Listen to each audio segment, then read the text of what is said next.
জুমার দিনে যেই মসজিদে 10,000 মুসল্লি হয়, ওই মসজিদেও পরে আসা একজনের পরে 10,000 নাম্বারে যিনি থাকবেন উনি সবচেয়ে কম সওয়াব পাবেন। একজন আগে যিনি আসবেন উনি একটু বেশি লাভবান, তার একজন আগে যিনি আসবেন উনি আরেকটু বেশি লাভবান হবেন, তার আগে যিনি আসবেন তিনি আরেকটু বেশি লাভবান হবেন। এই কারণে আমি আপনাদেরকে কয়েকবার মাসালা শুনিয়েছি যে যখন মানুষ জামাতের সাথে নামাজ আদায় করে, আল্লাহ রাব্বুল আলামিন ওই জামাতের উপরে আল্লাহ তাআলার রহমত মুষলধারে বর্ষণ করতে থাকেন।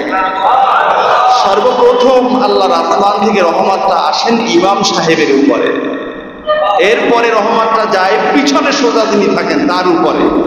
তাহলে স্বাভাবিকভাবে ইমাম সাহেবের পিছনে থাকেন মুয়াজ্জিন সাহেব, তাহলে আল্লাহ তাআলার রহমত বেশি পান ইমাম সাহেব, তারপরে পান মুয়াজ্জিন সাহেব। এরপরে ইমাম সাহেবের ডান পাশে যিনি থাকেন, মানে মুয়াজ্জিনের ডান পাশে যিনি থাকেন তিনি রহমত বেশি পাবেন, তারপরে বাম পাশে যিনি তিনি পাবেন, তারপরে ডান পাশে যিনি তিনি পাবেন, তারপরে বাম পাশে যিনি তিনি পাবেন। এরকম করতে করতে যদি এক কাতারে 500 মুসল্লি হয়, এরকম করে 500 মুসল্লির উপরে আল্লাহর রহমত পৌঁছে যায়, বলুন সুবহানাল্লাহ।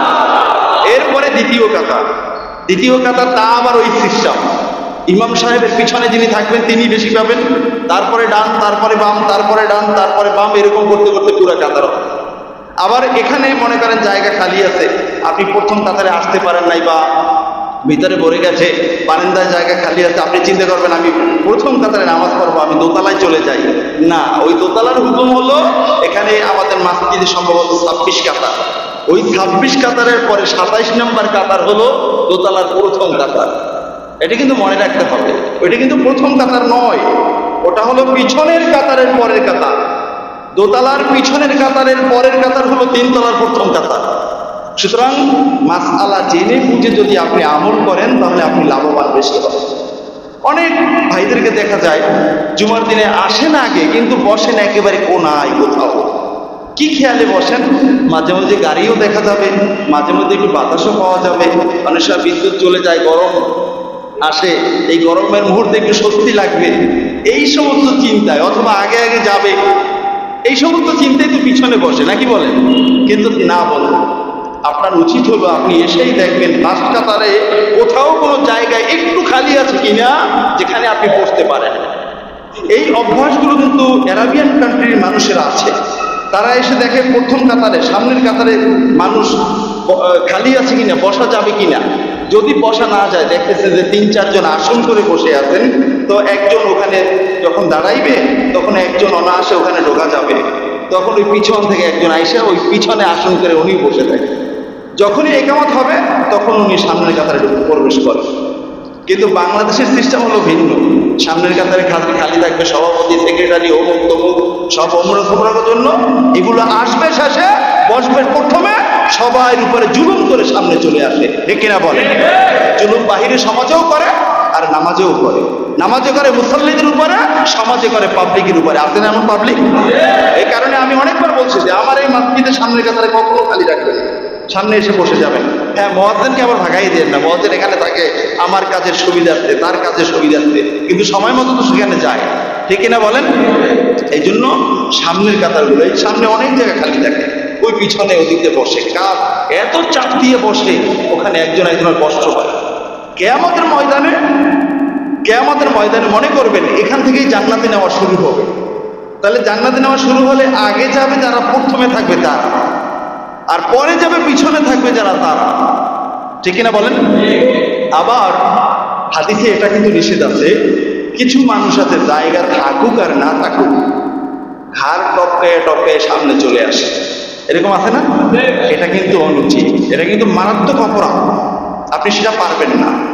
যেখানে একেবারে কাতার পরিপূর্ণ করে বসে আছে, আপনি যত বড় মাতবার হন না কেন, আপনি জায়গা পাইবেন টয়লেটের সামনে, সেখানেই নামাজ পড়েন, আপনাকে সামনে আর টপকায় টপকায় আসার কোনো সুযোগ আপনার নাই, ঠিক না বলেন? এ হলো একটা।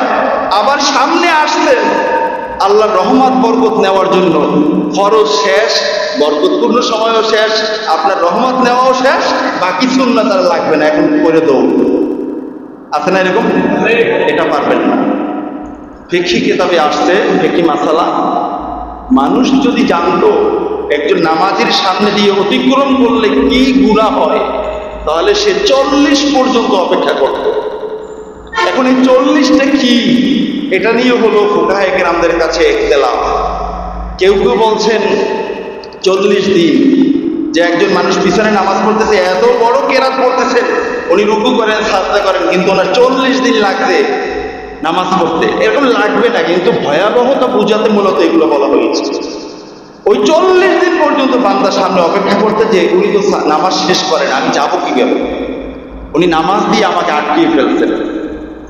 কেউ কেউ বলছেন 40 দিন, কেউ কেউ বলছেন 40 ঘন্টা, কেউ কেউ 40 বছরও বলছে।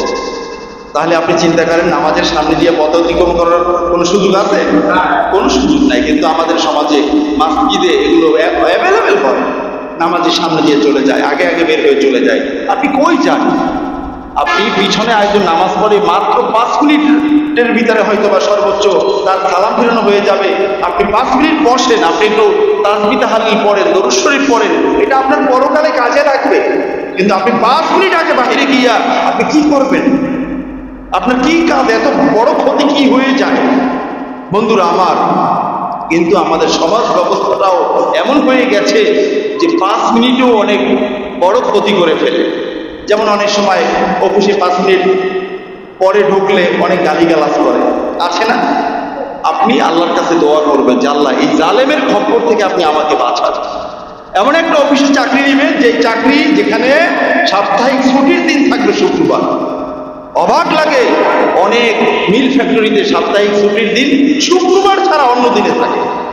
তাহলে একজন মুসলমান হিসাবে আরেকজন মুসলমানকে ইবাদত বন্দেগী করার জন্য, জুমার দিন, ঈদের দিন, এই ঈদ গ্রহণ করার জন্য, ঈদের আনন্দ উপভোগ করার জন্য আপনি মুসলমান হিসাবে আরেকজন মুসলমানকে কি সুযোগটা আপনি দিলেন?